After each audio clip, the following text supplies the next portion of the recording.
quiero deciros, amigos y amigas, que para mí es un placer encontrarme aquí en esta mañana, junto con mi esposa que me acompaña, en una mañana fría, en el exterior, pero aquí no lo hacen. Así que estamos bien y en condiciones de abordar un tema, yo creo que muy apropiado, adecuado para la época en que vivimos. Antes de empezar, quiero saludar también a todas aquellas personas que nos están viendo por internet y espero que podamos pasar unos minutos juntos, agradables, estudiando el tema que todos conocéis. Voy a compartir pantalla para que lo veáis.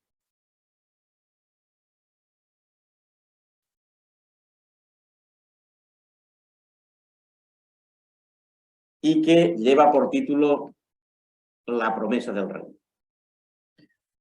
Mirad, si hay algo que define la época actual, el momento actual, no sé, se podría definir con muchas palabras, pero yo creo que hay una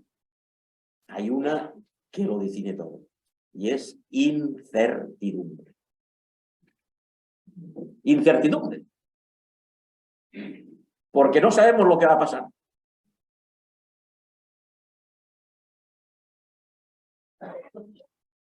La presentadora ha dicho que yo estoy jubilado desde el año 2020, y es verdad. Y mucha gente me pregunta, ¿y cómo vives? Digo, pues mientras la caja de la Seguridad Social aguante,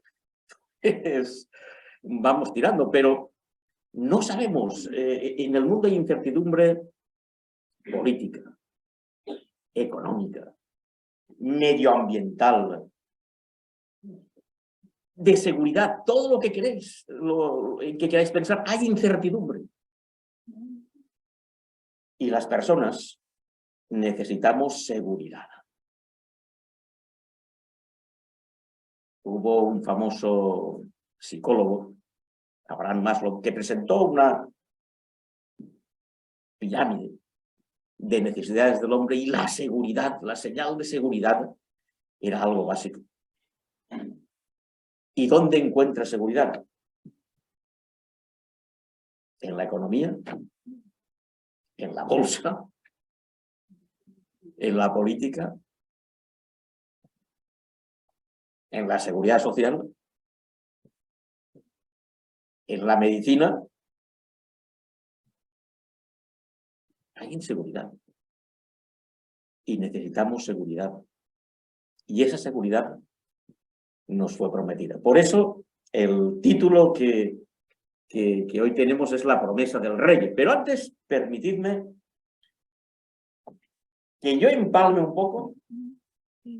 Se ve la pantalla completa. No estoy en pantalla completa. Se está viendo. Perdón. Ahora sí. Bien, no la había visto.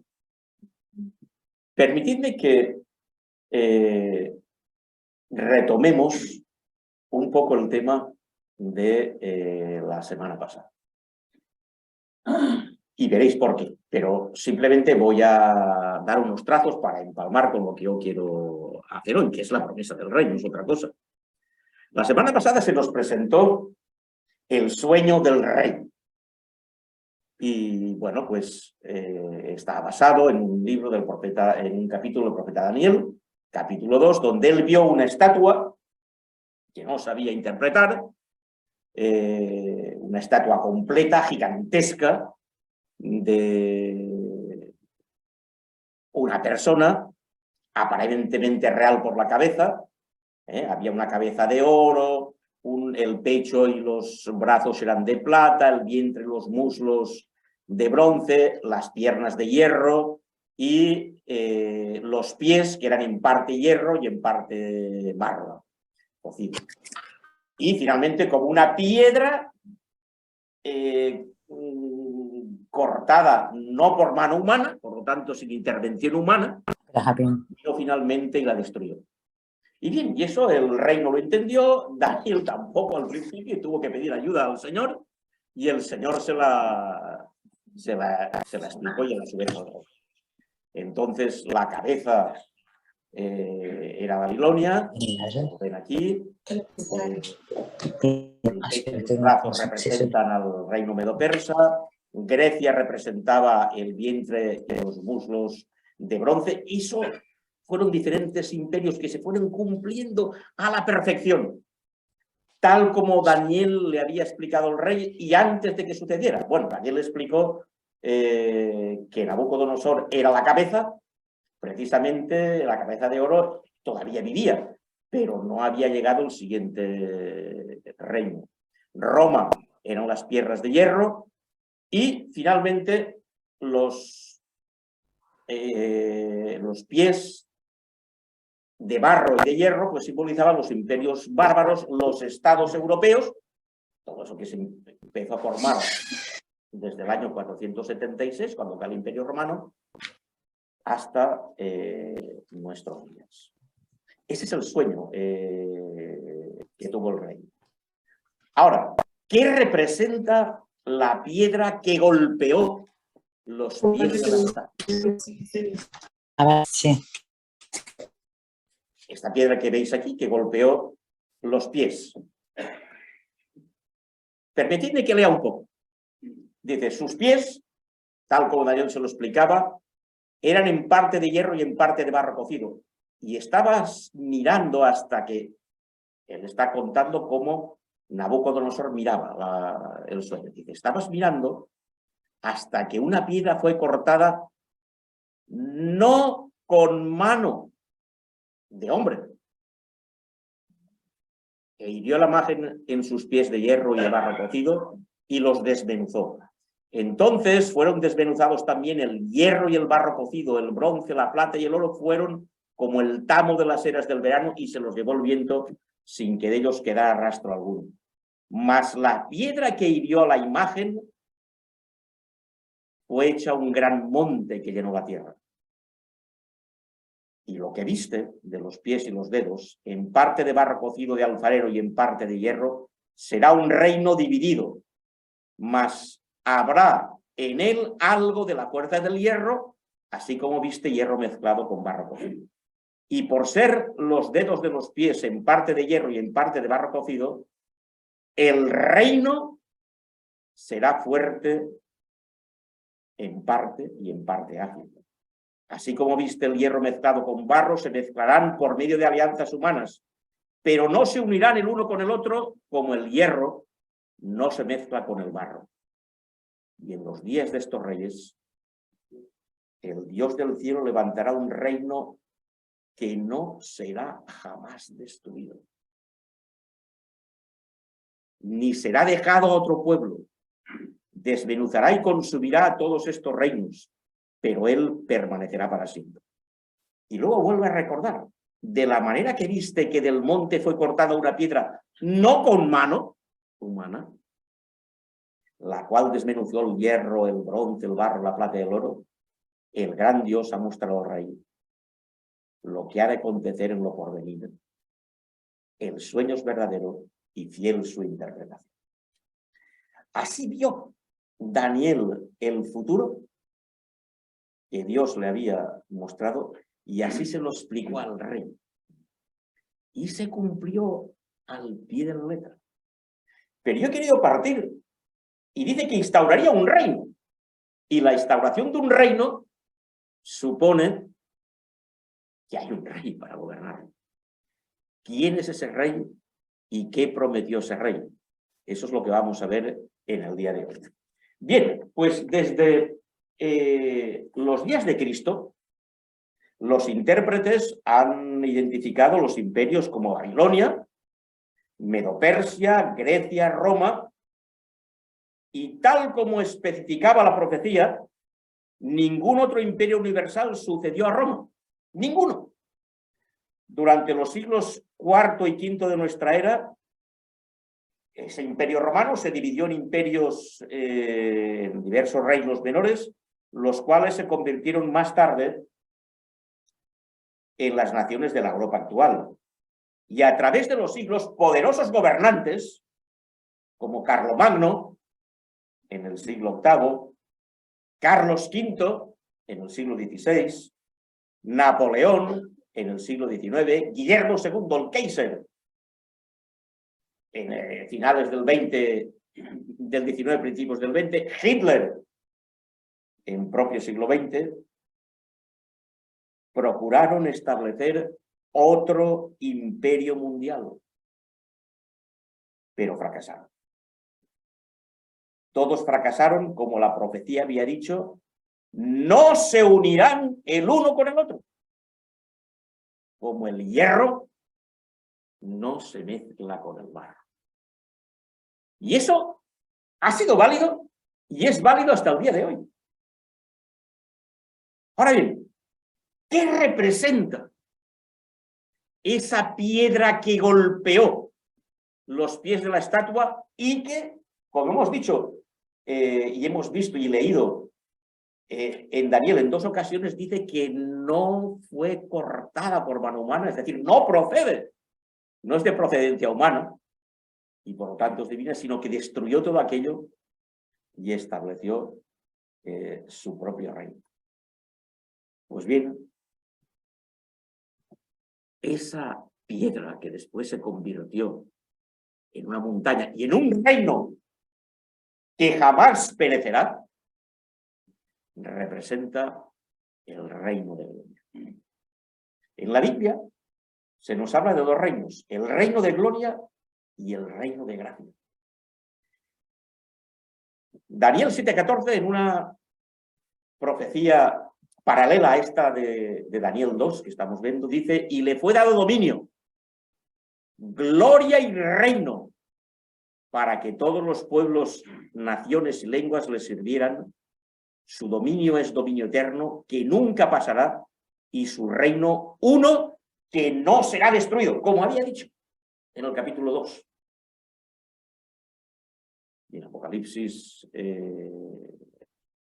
11, versículo 15, dice: el 7º ángel tocó la trompeta y hubo grandes voces en el cielo que decían: los reinos del mundo han venido a ser de nuestro Señor.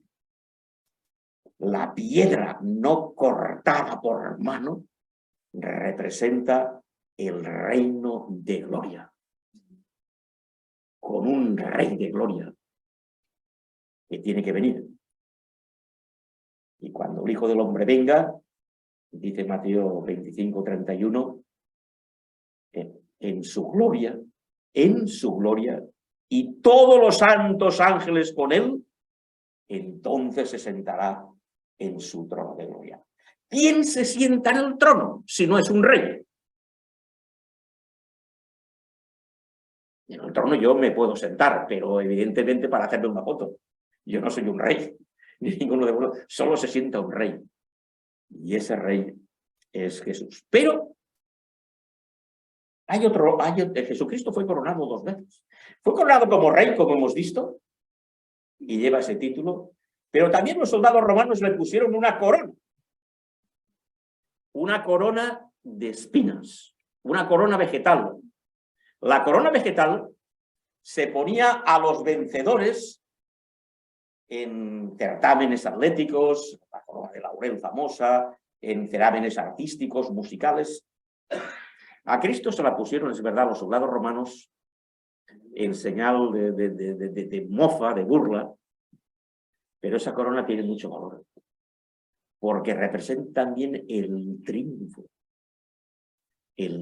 sobre la muerte, el triunfo sobre el pecado, el triunfo del reino de gracia, que fue instalado ya en el Edén, pero que fue confirmado, plenamente con la victoria de Jesús en la cruz. Pero Jesús también lleva otra corona. Y en su vestidura y en su muslo, dice Apocalipsis, tiene escrito este nombre: Rey de Reyes y Señor de Señores. En otro texto 17 a 14 dice, pelearán contra el Cordero y el Cordero los vencerá, porque Él es Señor de señores y Rey de reyes. El reino de Cristo es un reino, el de gloria, que no coexistirá con ningún imperio terrenal. Cuando Él estuvo en el mundo durante el gobierno del Imperio Romano, el reino de la roca, que aplastará a todas las naciones, como hemos visto, el que vio Daniel, no había venido aún. Ese reino está por llegar, pero llegará. Y ese reino de gracia, también nosotros estamos llamados a él. Dice Hebreos, porque no tenemos un pontífice que no se pueda compadecer de nuestras flaquezas, sino que fue tentado en todo según nuestra semejanza, pero sin pecado. Y entonces hace un llamado y dice, lleguémonos pues al trono de gracia, al que está sentado en el trono de gracia, para alcanzar misericordia y hallar gracia para el oportuno socorro. Poco después de la Santa Cena, al terminar la Santa Cena, Jesús dijo, aún un poco y estoy con vosotros, me buscaréis, mas como dije a los judíos, donde yo voy, vosotros no podéis venir. Así digo vosotros ahora. Esto desconcertó un poco a los discípulos, y Pedro, que era muy dado a preguntar siempre, inmediatamente le preguntó, Señor, ¿a dónde vas? ¿Eso que dices que a dónde vas no podemos ir? ¿A dónde vas? Y Jesús le respondió, a donde yo voy, no me puedes seguir ahora, pero me seguirás más tarde. Y Pedro le dijo, ¿por qué no te puedo seguir ahora? Y a continuación viene la explicación. Justo a continuación de esto, viene la explicación y viene la promesa que vamos a estudiar. Aquí la tenéis en una traducción personal que yo he hecho. Y dice, cuando él le preguntó eso, y se lo preguntó en nombre de todos, porque él le dijo, ¿por qué no podemos? Pedro lo dijo, no lo dijo ¿por qué no puedo? Dijo, no podemos ir. Lo dijo en nombre de todos. Él le contestó, no estéis inquietos por lo que he dicho. No estéis inquietos, por eso de que me voy a ir. Confiáis en Dios, sí, pero confiad también en mí. En la casa de mi padre hay muchas residencias para el descanso. Si no fuera así, si eso no fuera así, yo os lo hubiera dicho, ya está, no lo hubiera dicho de otra manera, porque yo voy a preparar un lugar para vosotros. Y cuando vaya y os prepare un lugar, fijaos bien, en el texto original no dice volveré, dice vuelvo. Como algo seguro. Oye, yo vuelvo, voy a comprar una cosa, pero vuelvo enseguida. No lo decimos eso. Voy a ir a Valencia, pero no te preocupes, vuelvo enseguida. Jesús lo dijo, sí, vuelvo de nuevo. Y os tomaré a mí mismo para que en el lugar donde yo voy, lo que les había dicho antes, vosotros también estéis. Ahora no, les digo antes, pero muy después sí. Porque yo no me voy definitivamente, yo no me voy para siempre. Yo me voy a preparar un mundo para vosotros, un mundo sin problemas, un mundo sin pecado, un mundo en donde la concordia, la paz sea para siempre. Y esa es la promesa del Rey. el reino de gloria, es verdad que tiene que venir. En el de gracia estamos viviendo. Y tenemos acceso a la salvación. Pero el de gloria tiene que venir. Y ese no coexistirá con ningún reino humano, como vimos con la tierra. Los reinos humanos desaparecerán. Ese será nuevo. Y ese es el que Jesús les prometió. Por lo tanto, Jesús les prometió a sus discípulos que volverían. Ahora bien, yo pregunto, si eso es así y es una promesa tan importante y en los discípulos nos vemos reflejados cada uno de nosotros, queridos amigos y amigas, yo ahora hago una pregunta. ¿De qué depende el cumplimiento de una promesa? Pensadlo. Puedo escuchar, si alguien quiere contestar. Estamos como en familia. ¿De qué depende el cumplimiento de la promesa? Vamos a hacerlo sencillo. Mirad, el cumplimiento de una promesa depende fundamentalmente de la fiabilidad que hace el que promete.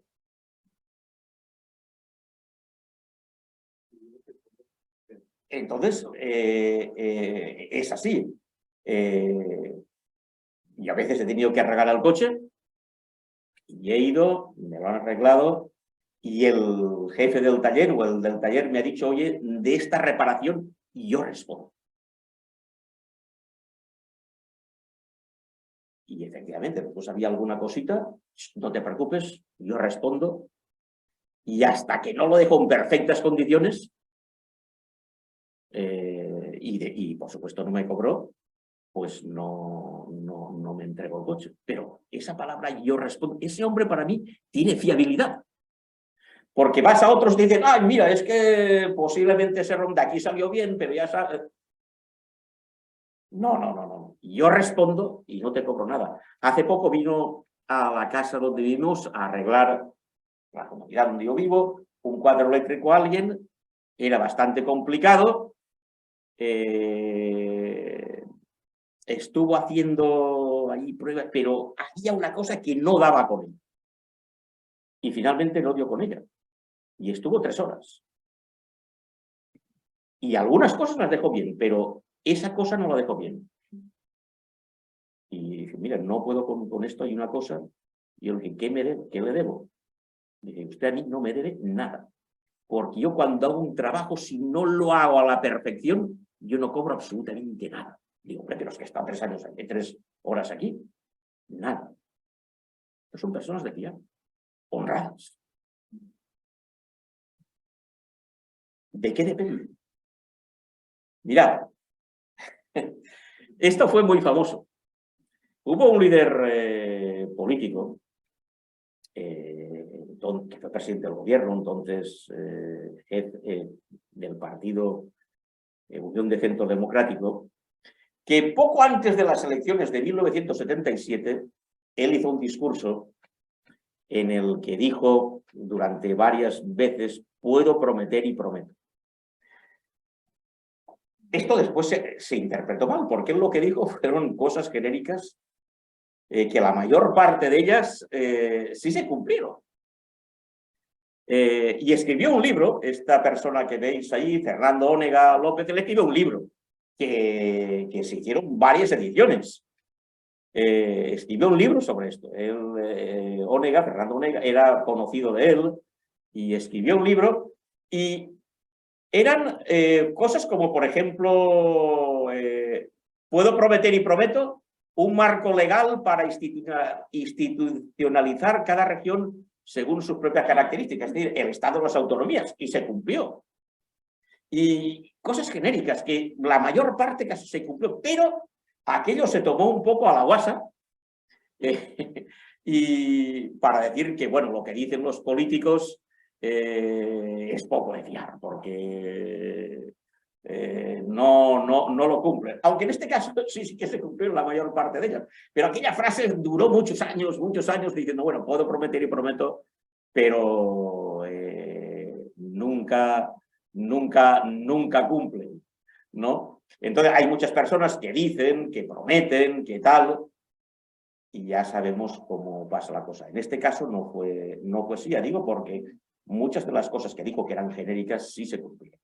Él prometía también una constitución, que también se cumplió 2 años después, etcétera. Evidentemente no prometió, pues voy a hacer que 1 billón de personas menos estén en el paro. No lo prometió, sabía que no lo podía hacer, pero estas cosas sí.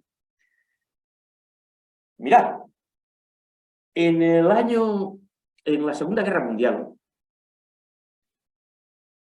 que estalló en Europa, pero también en Asia, cuando Japón entró en guerra, Estados Unidos, después de ver cómo su flota quedó, la que tenía en el Pacífico, totalmente destruida por la aviación japonesa, entonces, bueno, entró en guerra también, naturalmente. Y como Japón había invadido una buena parte del lejano oriente, de Asia del Oriente, pues bueno, pues Estados Unidos entró en confrontación con él. Pero no solamente Estados Unidos, sino otros países. Douglas MacArthur fue designado por el gobierno americano como el general en jefe de todos los ejércitos aliados en el Pacífico. Fundamentalmente en Estados Unidos, pero era de todos los aliados. Igual que aquí en Europa, David Eisenhower fue el general en jefe de todos los ejércitos aliados, aunque quien más gente aportaba era él. Es verdad que también Rusia, por otra parte, también hacía su parte. Bien, entonces, en un momento determinado él se instaló en Filipinas, concretamente en la isla de Mindanao, pero Japón avanzaba de tal manera que era difícil pararlo. Y entonces el alto mando norteamericano tomó una decisión. Le dijo: MacArthur, tú tienes que salir de allí, porque en este momento no es garantía ni para ti ni para nuestras tropas estar allí. Tienes que salir y tienes que ir a Australia. Y después ya veremos cómo evoluciona la guerra y entonces ya decidiremos. Entonces, ¿qué hizo MacArthur? MacArthur obedeció, evidentemente, se marchó. Pero había un pequeño destacamento que se quedó allí en la isla de Mindanao. Y él, antes de marchar, los formó todos y les dijo: yo me voy. Es verdad que no se iba de motu propio y por voluntad propia, sino por órdenes que le dijeron que retrocediera y que se marchara de allí. Dijo: pero volveré. Quedaos con esta frase, les dijo: volveré. Y efectivamente, la guerra poco a poco fue variando. Japón fue poco a poco arrinconado hacia Japón. Filipinas fue liberada, la isla de Mindanao, y él se presentó ante los soldados y dijo: estoy aquí. He vuelto con usted. Un hombre de palabra. Pero ojo, a él le podía haber pasado algo del viaje. Podía haber tenido un accidente. Podía haber tenido, aunque su propósito era volver y era fiable, la fiabilidad era entre comillas. Porque nadie puede saber lo que le va a ocurrir cuando cruce la calle. Eso no lo sabe nadie. Estos días estoy oyendo y viendo en televisión noticias de gente que es atropellada al lado de la carretera. O cruzando un paso de cebra y tiene la posibilidad de cruzar, pero alguien no lo ha visto o alguien va en malas condiciones y lo atropellan. Nadie podemos decir el futuro. ¿De qué depende el cumplimiento de la promesa? ¿Podemos fiarnos de las promesas de Jesús?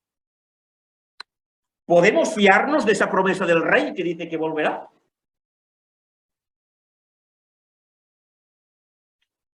Miren, Jesús, que es el que hizo esta promesa, una vez fue a verle a alguien, Jairo, un dirigente de una sinagoga, que tenía una hija muy enferma. Y le pidió si le podía sanar. La podía sanar. Y Jesucristo le respondió, no temas, cree solamente y será salva. Después esa niña, porque Jesús tuvo que atender a otra urgencia, murió. O sea, no solo estaba muy enferma, sino que murió. Pero Jesús la resucitó.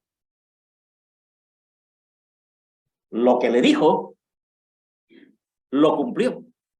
Y lo cumplió en condiciones todavía más difíciles de lo que le había dicho.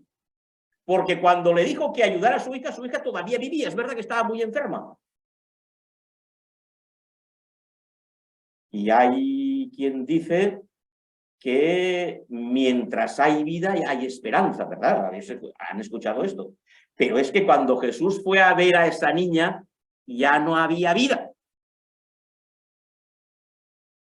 Pero se la devolvió. Y Jesús cumplió.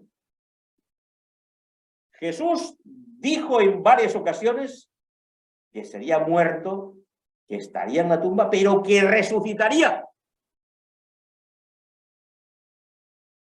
Y resucitó.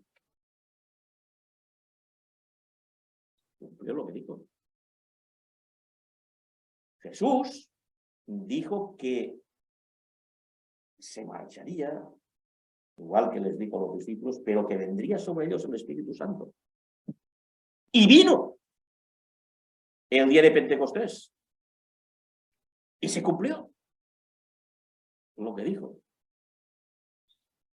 Retomo la pregunta, ¿podemos fiarnos de la promesa del Rey? Porque las promesas dependen de la fiabilidad del que las hace. Y la fiabilidad está en el cumplimiento. Y el cumplimiento es cumplir, no como decía un profesor que conocía el pastor Ortiz, también, un profesor que yo tuve, que decía que cumplimiento significa cumplo y miento para muchas personas. No, para Jesús no es cumplo y miento. No es cumplo y miento. Para Jesús es cumplimiento, es cumplir. Y decir lo que se cumple.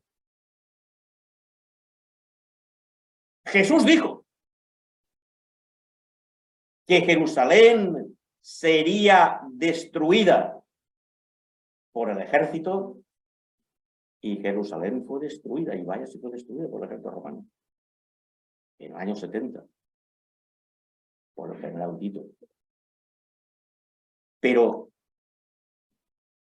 también dijo que en los últimos tiempos, después de la gran tribulación, que ese es otro mensaje profético de Daniel, que ahora no vamos a ver, habría inmensos terremotos, y en el año 1975 hubo un gran terremoto, un tsunami, que ahora se llama, que arrasó Lisboa, pero cuyos efectos se dejaron sentir en muchas, sí, después de la gran tribulación, en muchas partes incluso de América. Y la Lisboa que vemos hoy es una Lisboa completamente destruida. Pero digo más.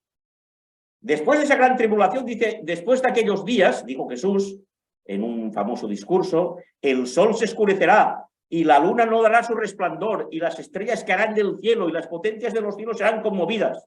Entonces aparecerá la señal del Hijo del Hombre en el cielo, y entonces se levantarán todas las tribus de la tierra y verán al Hijo del Hombre viniendo sobre las nubes con gran poder y gloria. Cuando se cumplan esas señales, algunas de ellas ya se cumplieron. El oscurecimiento del sol, este se cumplió el 19 de mayo de 1780. Un oscurecimiento del cual el otro día leía un reportaje de la Universidad de Harvard, detectado en Estados Unidos, pero que oscureció el día de una manera brutal, que se hizo de noche, que hasta las gallinas se fueron a su corral. Tremendo aquello. Lo dijo después de aquella gran tribulación, y ocurrió, que fue los años de persecución de la Iglesia. También predijo una caída de estrellas en un número registrado también por varios observatorios y del cual hablan fe hoy también muchas revistas. El 13 de noviembre de 1873, la gran caída de estrellas impresionante, recogida por periódicos, por revistas. Y se cumplió. Es verdad que dijo que las potencias de los cielos serán conmovidas. Eso todavía no ha ocurrido. Y algunas señales todavía no ocurren. No quiero entrar hoy en toda la lista de señales, porque yo me quiero centrar en la promesa. Pero no quedan muchas. Mirad, esto es una plaza de Madrid, una calle de Madrid. No es buena la fotografía, pido perdón. Se llama la plaza de José Luis López Aranguren y está en Leganés. ¿Por qué trae? Y bueno, ¿y por qué Miguel Ángel trae esta fotografía y esto? Pues porque hacía muchos años, cuando no existían los GPS, y yo tenía que ir a Madrid. Y alguien, tenía que dar también algunas conferencias, y alguien me buscó un alojamiento que está en esta calle, la calle de José Luis López Aranguren. Y alguien que conocía el lugar, que era camionero, y que también se había alojado en esa pensión donde iba a ir, me dijo, entonces no existía tampoco la M50 ni la M45, mira, lo mejor que hay es que tú vayas Valencia-Madrid, pero en Ocaña te desvíes, perdón, en Tarancón te desvíes hacia Ocaña, allí cojas la nacional que viene de Andalucía y entrarás a Leganés más fácil. Y entonces me dio una serie de señales, o una serie de, sí, de señales. Allí verás tal cosa, allí verás galletas no sé qué, allí verás no sé cuánto. Cosas que yo iba con un estudiante que iba a mi lado, él tenía el cartel y las iba viendo. Y él me decía, pues vamos bien, mira que... Y ahora después, ¿qué dice? Pues ahora dice que a 2 kilómetros veremos esto. Y efectivamente, se iba cumpliendo tal como el otro lo había dicho, porque había pasado por allí. Pero llegó un momento en que yo le digo, ¿y ahora qué vemos? Digo, es que ahora yo no tengo nada. Digo, pues ahora paro el coche, bajas y preguntas. Y entonces paré el coche, bajó, había un señor y él le pregunta, supongo que estaba preguntando, oiga, ¿dónde está la calle de José Luis López Aranguren? Que es un filósofo famoso del siglo XX español.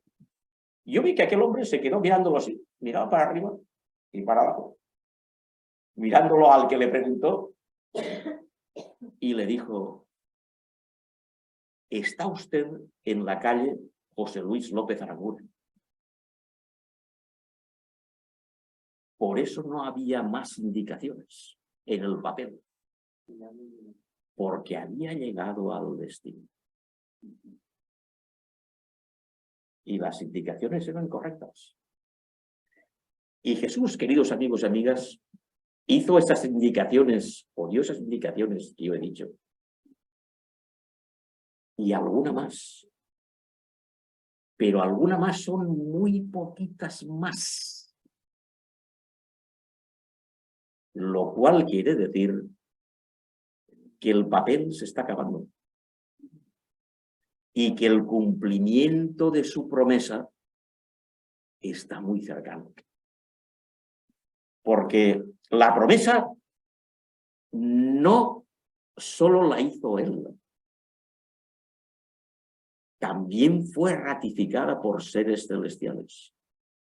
Muy poco antes de marchar, él dijo, y habiendo dicho estas cosas, viéndolo ellos, fue alzado y le recibió una nube que le ocultó de los ojos. Estamos viendo Hechos 1 del 9 al 11.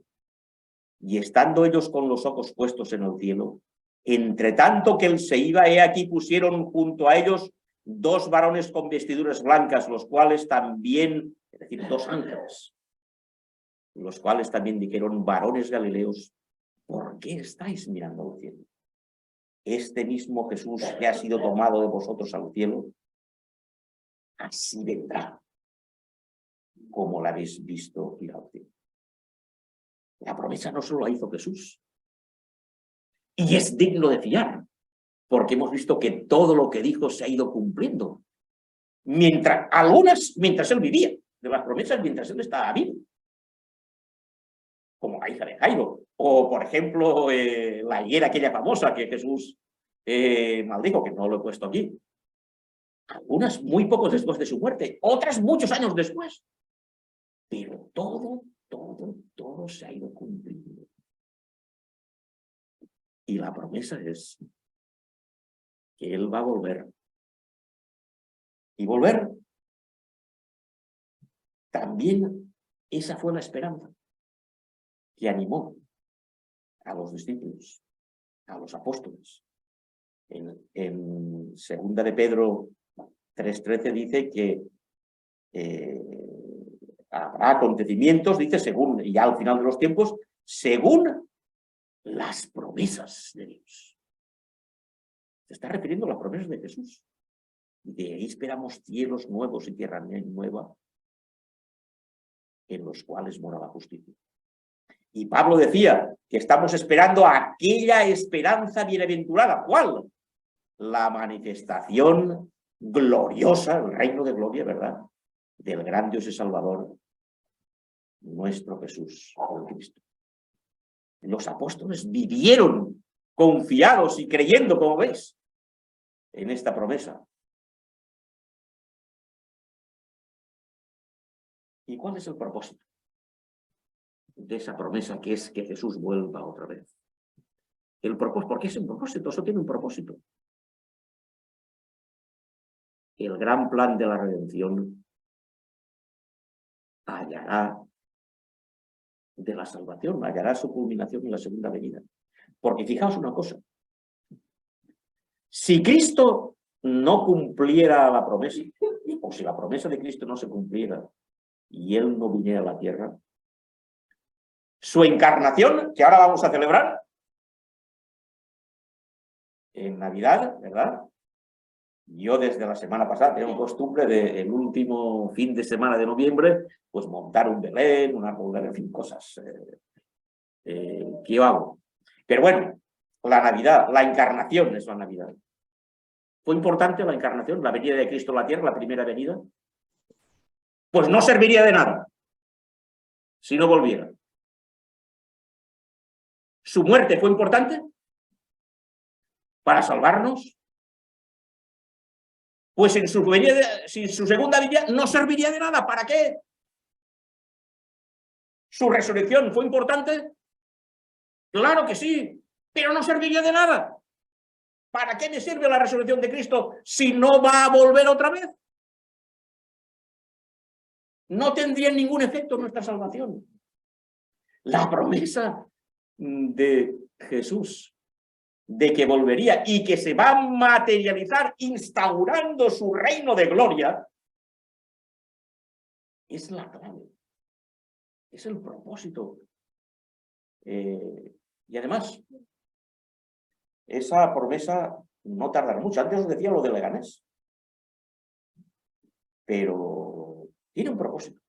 Y el propósito es porque el Hijo del Hombre vendrá en la gloria de su Padre con sus ángeles y entonces pagará a cada uno según sus obras.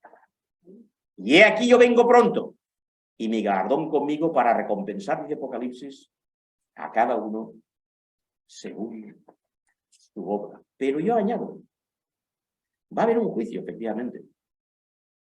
El hecho de que somos juzgados por nuestras obras no significa que somos salvados por nuestras obras, ni por nuestros propios méritos. La salvación es únicamente por la gracia. Ese reino de gracia que Dios estableció.